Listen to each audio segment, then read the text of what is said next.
"I'm not sure about this," the man said as we prepped him for surgery. We transported the terminally ill subject from one of the Foundation's facilities, but his condition was beyond even our own ability to heal. "If everything you told us is true, there's no reason to worry. These surgeons are more capable than anyone else on Earth. You have a second chance at life here, Mr. Johnson," I said, reassuringly. Truth be told, I couldn't know for certain if the man would survive, but he was just one of 74 subjects sent to the surgeons at Volkheim Hospital. The place was a rundown World War II-era structure situated in the most eastern parts of Germany, in a town leveled by American B-17 bombers in the end stages of the war. All that remained was a few ruined long since sealed off by the SCP Foundation, restricting access to only the most essential of personnel. The subjects chosen were specifically brought to Germany for this experiment, a moral judgment. I swear, I answered everything truthfully as God is my witness. He was terrified of death. I'd seen that much. If the man truly held religious views, he'd surely end up in hell for his crimes. But as an atheist, I figured the Foundation would be the next best thing. We knew everything about the man's past.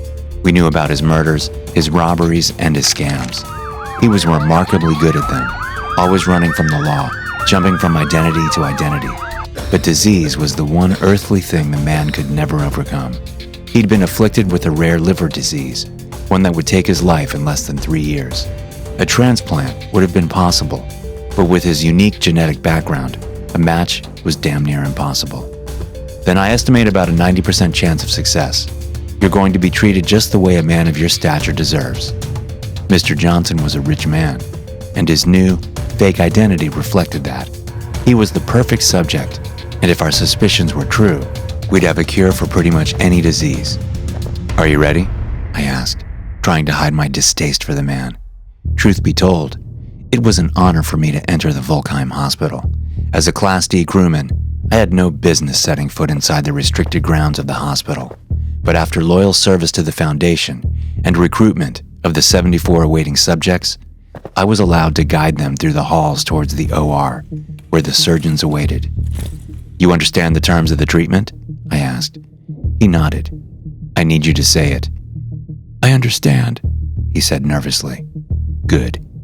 With that, 2 of the guards put a bag over his head and carried him into the windowless transportation vehicle. The location was strictly confidential, and though we could have sedated the man, it went against the terms of the treatment.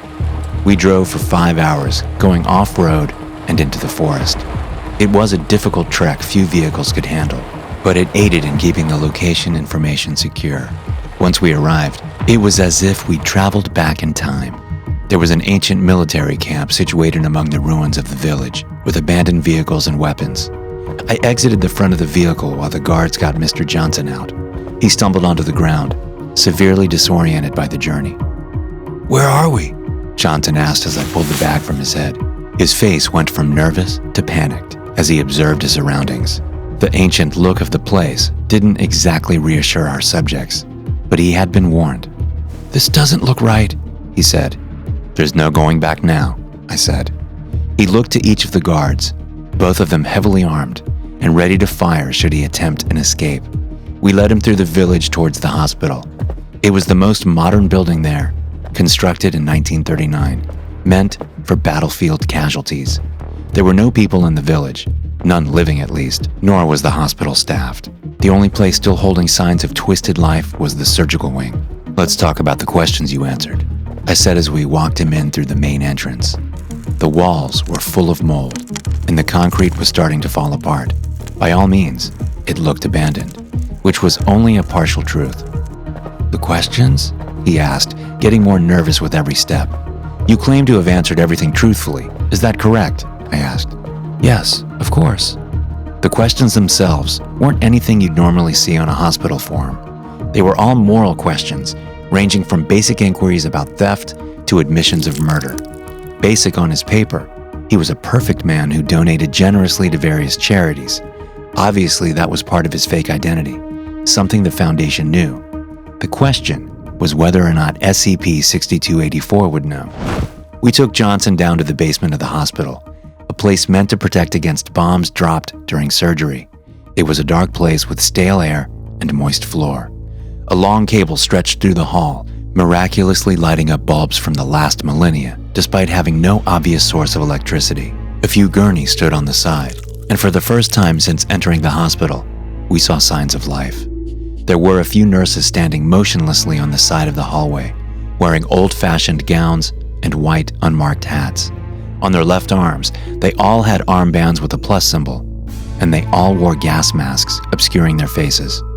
"I don't understand. This can't be the place," Johnson said. "I can assure you that it is. This is the only place in the world where the worthy can be saved." "The worthy? What the hell are you talking about?" he asked. "Those who deserve to be saved will make a full recovery. But based on your answers, you are definitely one of them. Isn't that right, Mr. Johnson?" I asked back. He didn't respond. He just followed us diligently, too afraid to put up a fight against the guards walking behind him. We walked past several rooms only separated by curtains. On the floor before them lay puddles of dried-out blood. It didn't help ease Johnson into a sense of security. "Who are these people? Why are they all wearing gas masks?" "They're here to judge us," I said matter-of-factly. "But only you are going to be judged by SCP-6284. "What is that?" he asked. "We call him The Surgeon," I said. As we reached the end of the hall, we'd passed about a dozen nurses, all who had turned to stare silently at us. They were all marked as SCP-6284-1. There was a chair next to the last room with an armrest. "Sit," I ordered. "No, I'm not doing this," he said. "Either you sit in that chair, or you die from liver failure in a year. This, at least, gives you a chance at life." He stared at me for a moment. His eyes were tinted with a weak yellow, meaning signs of liver failure had already appeared. He might even have been just months away from death, closer than expected. He knew he wasn't going to make it without our help. He could feel the disease within him, killing him. Whether God had inflicted him with a disease, or if nature just played him a random card, he'd find out soon enough. One of the nurses approached with a syringe in hand. "What's that?" Johnson asked nervously. "Something to make you relax for the surgery. Can't have you all tensed up." I didn't lie. It was a muscle relaxant, one not known to any doctor on the planet, nor had we been able to fully analyze the substance, but it worked. Problem was that it did nothing for the pain. It only paralyzed the subject to prep them for surgery. Johnson diligently handed the nurse his arm, and she injected the substance without speaking a word, only breathing heavily through the gas mask. Once they were done, they quickly escorted him inside and put him on the bed just in time for the medicine to work. He collapsed on the bed, unable to move anything but his eyes. In the corner of the operating room stood a surgeon facing the wall, SCP-6284. Once the nurses left the room, the surgeon turned to us. Unlike the nurses, he wasn't wearing a gas mask, nor did he have a face. His head was just covered in smooth skin, with a few strands of hair randomly attached to his skull. Johnson looked panicked, but with his muscles paralyzed, he wasn't able to talk. The surgeon approached him and just stared at his subject, judging every act he'd ever committed. We stood by, waiting for a judgment. Once the judgment had passed, he let out a low-pitched screech, alerting the assisting nurse to enter the room with a tray of old tools. All the while, I just wondered what the surgeon had found out. He grabbed a scalpel and bent over to start his first incision. The moment of truth was upon us. But before he started, I looked Johnson straight in the eyes. "I know who you are, Mr. Henderson," I said.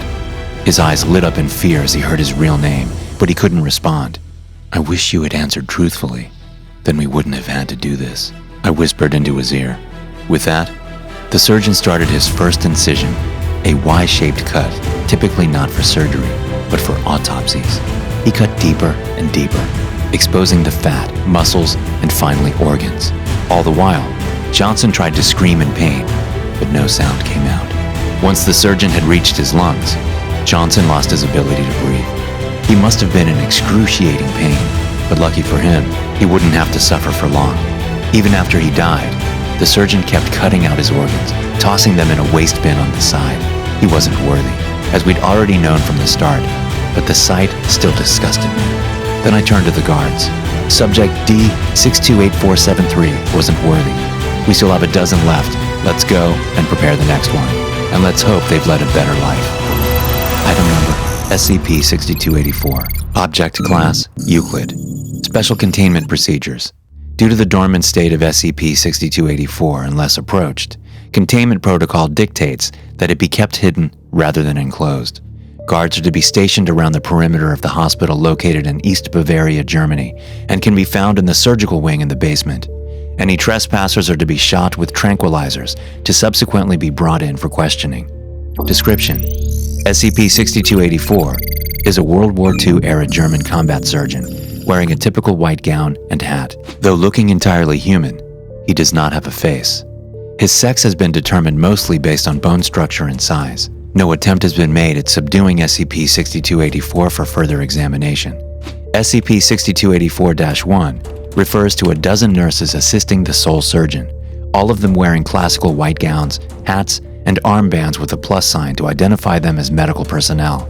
They all wear GM-24 gas masks and do not interfere with the surgery, apart from handing the surgeon tools. Upon assessment, the surgeon chooses whether to save or to kill the subjects. What criteria are used remain unknown, but we hypothesize that it includes moral standing. At the current date, 05/02/21, 73 subjects have entered the operating room, of which 17 subjects were cured from various ailments, and 54 have perished.